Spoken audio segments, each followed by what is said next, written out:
You can use an image from Canva or upload it from your computer. Go to the Apps tab, then search for font frame.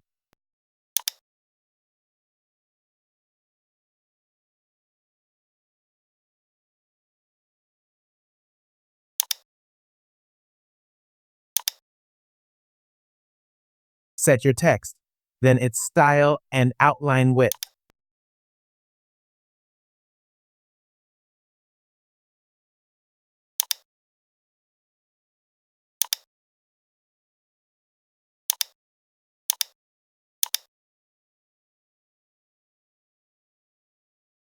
Press Use selected image or choose File to upload it from your computer.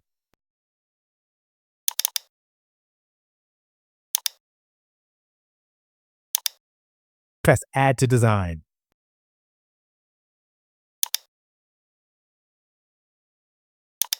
All done.